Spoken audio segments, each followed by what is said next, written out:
There's a lot of classic gaming experiences that fade away as the player base moves on to newer products. Before they go away for good, it is time to look at the dead and dying multiplayers.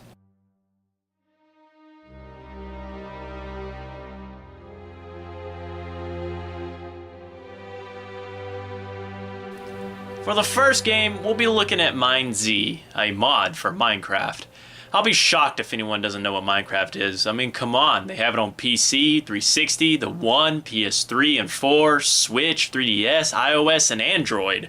It's everywhere.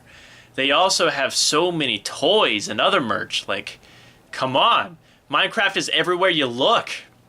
So for the 10 of you out there who don't know, Minecraft is a game where you do whatever you want. You use materials to craft tools, to dig for other materials, to build and kill stuff. The point of the game is completely up to you. You want to build a castle? Cool. You want to build the world's most giant farm? Awesome. Do you just want to explore till you can't explore anymore? That's cool too. Minecraft is probably one of the most modded games out there, on PC anyway. There's tons of mods, and we would be here all day if I was to list all the popular ones. Minecraft has fallen off a little bit as far as the mod scene goes as updates continue to pour out, and as with any older game, there's not as many players as there used to be. Back when I played Minecraft religiously, I had an ultra modded server that had all kinds of minor tweaks, fixes, and extra content. I even at one point had guns. Playing without mods, referred to as vanilla in the gaming world, is really hard for me these days. It just feels lacking. Perhaps the mod I played the most was MineZ. MineZ was the DayZ of Minecraft. DayZ is a mod of Arma 2 with Operation Arrowhead where you survive in a zombie apocalypse. I had both, but why did I play MineZ more? Well, before we get into that, let's talk about Shotbow. Shotbow is an organization that hosts a variety of modded Minecraft game modes.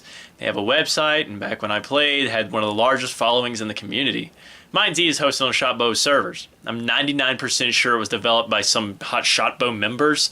Considering as it's hard to find a clone, or at least a good one of MineZ, I'm pretty sure the source code is tucked away in someone's hard drive who is still loyal to the organization.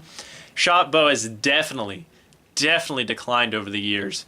MineZ was probably their most popular game at one point in time, next to Ghostcraft, and was met with a lot of community additions. One user made an interactive map you could use to find your way around. That same user hosted a page dedicated to seeing all the MineZ servers in one place. As you can see, they all say 0. Truth be told, Shotbow uses a new kind of server hosting. Instead of having 20,000 servers, they have a program that automatically opens a new one as the present ones fill. So maybe this dead server page isn't as depressing as I'm making it out to be. Maybe there are still a lot of players playing. Nope, there isn't. I only see 2 servers at a time, and with the combined max player count of 50 on a really good day, Shotbow has a US and EU server and they both have a dwindling player count. Each time me and Matt played to get the footage you see in the background, the numbers ranged from 10 to 50. What's funny is the server messages say, try out Ghostcraft, and every time I checked, there were 0 people playing it. I remember having to wait for a free slot to open up in the old days. Friends would get in the server and you just had to wait till someone left. So me and Matt decided we would relive the old days of MineZ. It was usually just the 2 of us anyway, but sometimes we had a group. This time it'd just be us versus the world, or the few dozen people who were in the server, and the zombies of course. Now back to why we played MineZ more than we played DayZ. Well, one, Minecraft runs a lot better than DayZ, especially at the time. Me and Matt both had really low-end PCs at the time, and while mine could run DayZ on the lowest settings, his couldn't even manage to load it. He would just rubber band everywhere. And then on top of that, DayZ's buildings were not enterable. It was mainly just running in the woods away from zombies and other players. While MineZ has so many amazing builds that you can go in and out of. But we'll talk about the map a little bit later. Let's go over the basic mechanics. You can't mine to craft stuff like in normal Minecraft. You have to find them in chests that respawn every so often.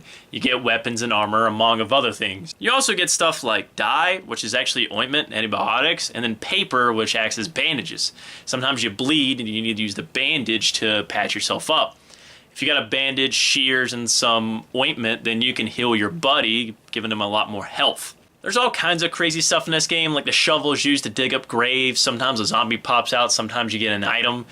There's flashbangs, grenades, there's all kinds of stuff. And if you see a farm, you need a hoe to get the crops in order to use said crop. It's very unique, and I can't think of another server who uses this type of mechanic. It's absolutely amazing. The number above your experience bar is thirst. You have to fill glass bottles up with water to drink every so often. The bar itself is how much sound you're making.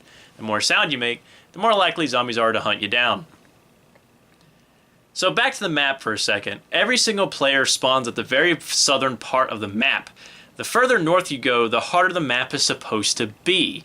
So in the south, you find a lot more items to get you going, like food and water. But up north, you may find a lot of weapons, but you might not find supplies and end up starving to death. Some areas require a button in order to enter, which is a one-time use thing. So if you mess it up, you lose your button and any chance of entering the new area. There's a lot of unique stuff, I'm probably leaving a lot of things out. I know milk is antidote for zombie virus, which you contract randomly by taking damage. So if you take damage and you don't have antibiotics or the ointment for your buddy to heal you, you're going to turn into a zombie. That's also pretty cool. When a player dies, they turn into a zombie. The zombies themselves will chase you down. Usually they travel in packs, making it hard if you're just one person on an adventure. This is the time to mention how much the game has changed over the years. Originally, it took a lot of hits to kill a zombie. Now it only takes a couple of smacks. This is so much easier. Now, packs of zombies are easy to manage as long as they don't have you cornered or something. And honestly, the game is just so much more just easy. We came across so many healing potions.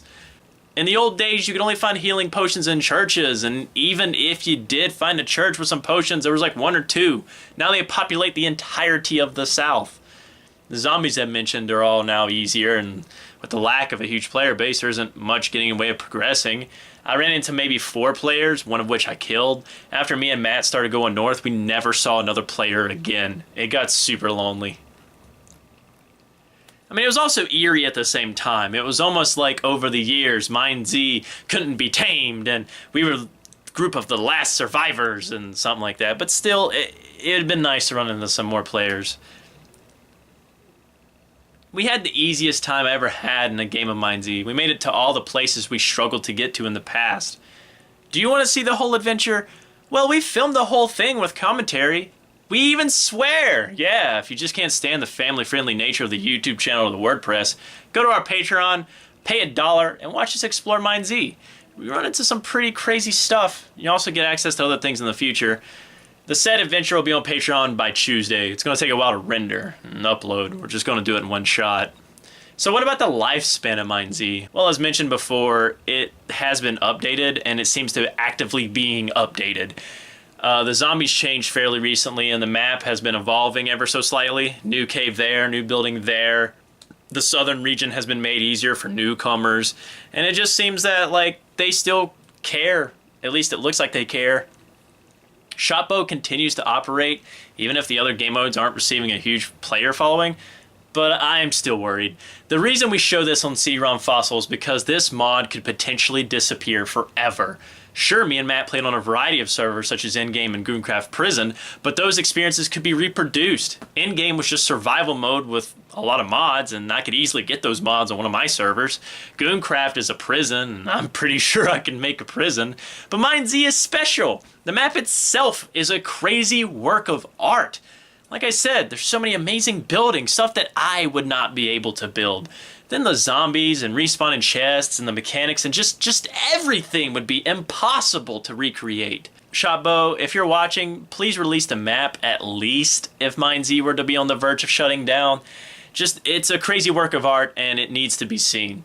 There's just so much more to cover about Shotbow and MineZ. I'm leaving out the abomination that was MineZ 2, but considering that they took it down and it's not up right now, it can't be played, which means I can't get gameplay footage of it. Go to the description below for server details if you want to play MineZ while it's still around. And hey, if you'd like to get together and play sometime, well, maybe we'll set that up in the future when we get our Discord in order. I'm Elijah Moon Blackwell, founder of CD-ROM Fossil, and this has been the first game shown on the Dead and Dying multiplayer series.